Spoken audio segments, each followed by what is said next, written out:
श्री गोपाळ कृष्ण भगवान की जय। लीळा नंबर 315। देमाईसा प्रति ज्ञान भक्ती वैराग्याचे निरूपण। देमाईसाने सर्वज्ञांना विचारले, जी आपण एकांतात जाता तर आपल्याला काही वैराग्य करायचे आहे काय?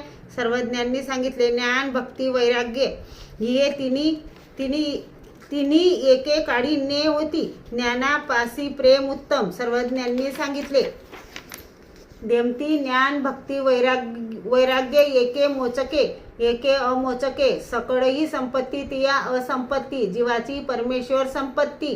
देमतीने विचारले, जी ज्ञान भक्ती वैराग्य एक मोचक आणि एक अमोचक ते कसे? सर्वज्ञ म्हणाले, बाई, इतर देवतेचे ते अमोचक म्हणजे न सोडविणारे आहेत, न आमचे ते मोचक म्हणजे जन्म मृत्यूपासून सोडविणारे आहेत। परंतु आमचेही एक ज्ञान भक्ती वैराग्य जन्म मृत्यूपासून न सोडविणारे आहेत।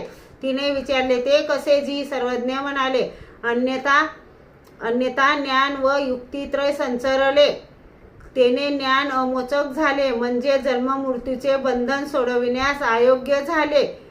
लोभ संचारला, त्यामुळे भक्तीही जन्म मृत्यूपासून सोडविण्यास अयोग्य झाली। कीर्ती आणि चेतन विषय भोगामुळे वैराग्यही जन्म मृत्यूपासून सोडविण्यास अयोग्य झाले। म्हणून परमेश्वराच्या ज्ञानात युक्तीचा अर्थ करू नये, तसेच भक्तीही निष्काम असावी। वैराग्य कीर्ती करिता करू नये व ब्रह्माचार्य व्रत मरे पावे तो पाळावे। म्हणून एक ज्ञान भक्ती वैराग्य बंधनापासून सोडविणारे तर दुसरे न सोडविणारे आहेत।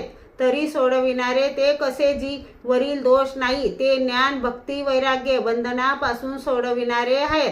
परंतु ज्ञान भक्ती वैराग्य वाढविले तर वाढतात आणि घटविले तर जातात। श्री गोपाळ कृष्ण भगवान की जय।